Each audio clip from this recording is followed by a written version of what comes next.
بسم اللہ الرحمن الرحیم اللہم صلی علی محمد وآل محمد۔ السلام علیکم ورحمۃ اللہ وبرکاتہ۔ ازدواج کے سلسلے میں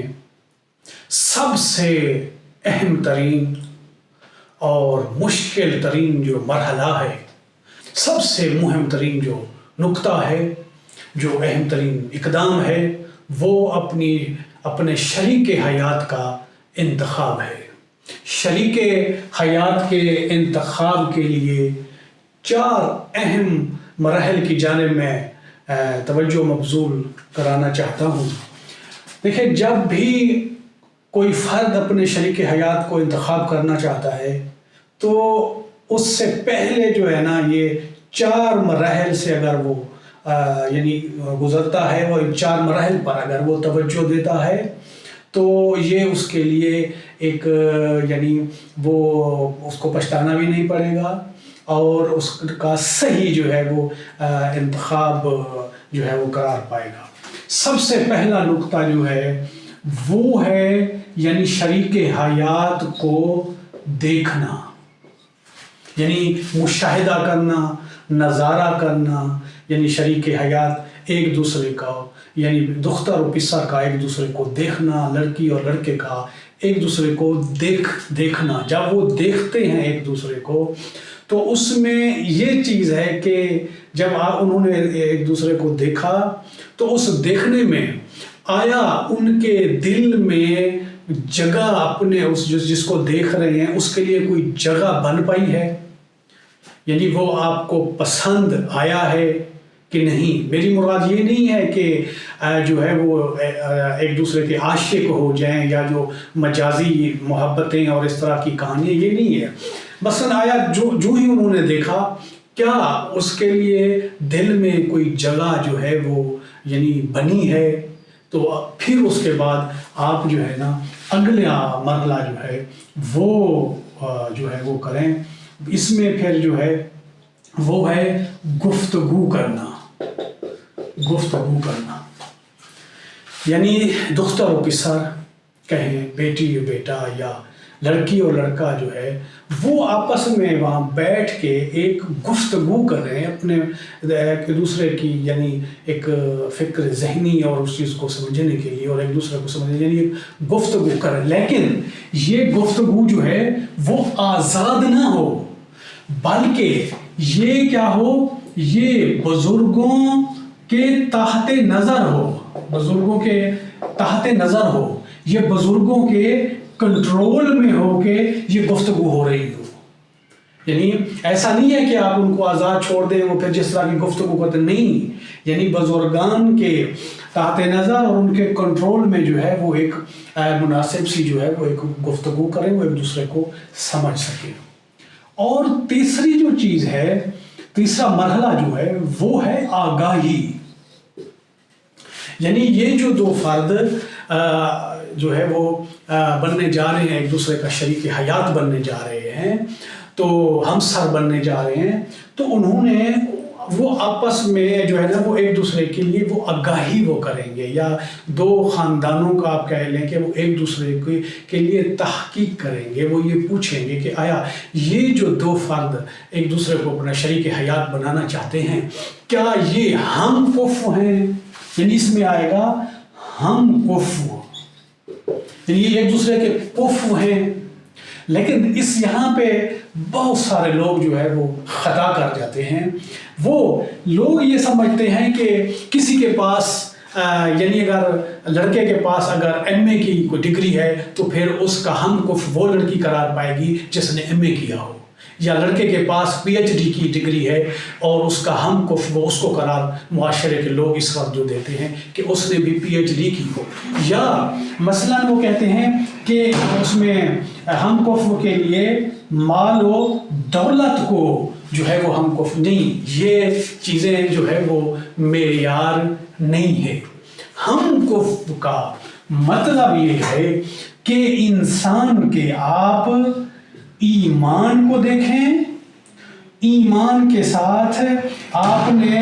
اس اپنے جو طرف ہے اس کے اخلاق کو دیکھیں، ایمان اور اخلاق، بلکہ روایات کا اگر آپ مطالعہ کریں اس حوالے سے جو روایات آپ کو ملے گی، حتیٰ کہ اخلاق کو زیادہ اہمیت دی گئی ہے کہ یعنی وہ با اخلاق ہو۔ ایک بندہ جو ہے وہ دیندار ہے، مثلا ایمان رکھتا ہے، عقیدے کے حوالے سے وہ ٹھیک ہے، لیکن وہ بد اخلاق ہے، تو وہ بد اخلاق بھی انسان جو ہے وہ کسی فائدے کا نہیں ہے۔ اس کے بعد جو تیسرا جو پوائنٹ ہے وہ اس چیز کو دیکھنا ہے، یعنی ظرفیت، یعنی وہ اس کے ایک طرف جو ہے وہ جو دوسری طرف کو جو وہ دیکھ رہا ہے کہ کیا وہ اس ظرفیت کے مطابق ہے، کیا اس کے اندر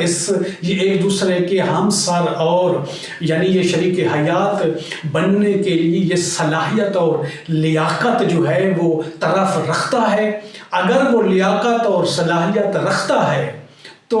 اس کو آپ اپنا شریک حیات جو ہے وہ بنا سکتے ہیں۔ لیکن اگر آپ کہیں کہ مثلا لڑکے کے پاس جو ہے وہ مال و دولت ہے اور جو لڑکی ہے وہ تو ایک غریب گھرانے سے تعلق رکھتی ہے، لہٰذا وہ ہمارے جوڑ نہیں ہیں یا وہ ہمارے ٹکر کے لوگ نہیں ہیں، ایسا یہ معیار نہیں ہے۔ دیکھیں آپ اس میں اگر آپ اس چیز کو آپ سمجھنے کی کوشش کریں تو آپ پیغمبر اعظم صلی اللہ علیہ وآلہ وسلم کو مد نظر رکھیں اور ملکۃ العرب جناب خدیجہ کو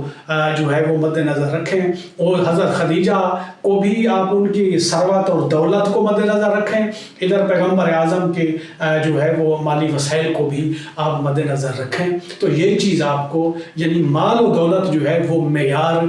جو ہے وہ نظر نہیں آئے گا۔ دراصل پیغمبر اعظم نے یعنی وہ ظرفیت کو مد نظر رکھتے ہوئے اس صلاحیت اور قابلیت کو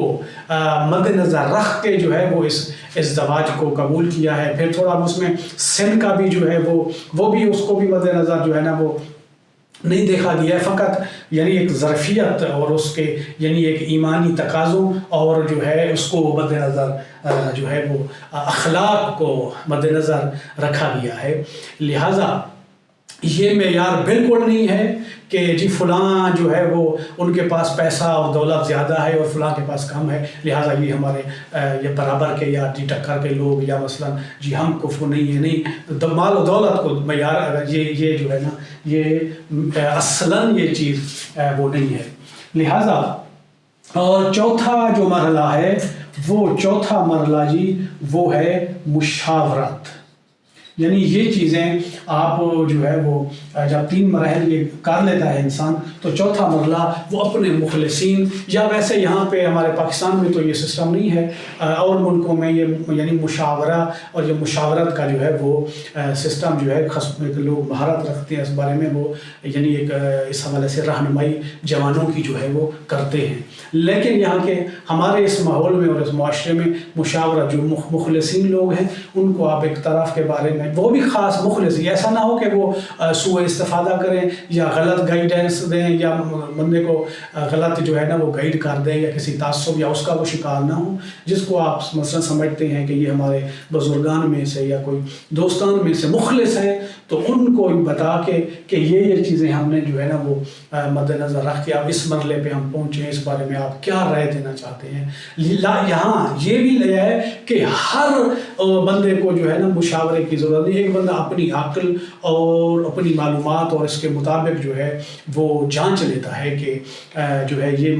فلاں مورد جو ہے میرے لیے بہتر ہے، وہ ان مراحل سے 3 مراحل اگر وہ گزار چکا یعنی گزار کے پھر وہ اس نتیجے پہ پہنچتا ہے کہ اسے مشاورت کی ضرورت ہے یا نہیں، اگر ضرورت ہے تو وہ کرے، اگر نہیں ہے تو نہ کرے۔ لہٰذا ان یعنی شریک حیات کے یہ انتخاب سے یعنی شریک حیات کو منتخب کرنے سے پہلے کے یہ 4 مہم ترین مراحل ہیں جو ہمارے معاشرے میں لوگ رعایت نہیں کرتے ہیں، ان کی رعایت جو ہے وہ کرنی چاہیے۔ وآخر دعوانا ان الحمد للہ رب العالمین۔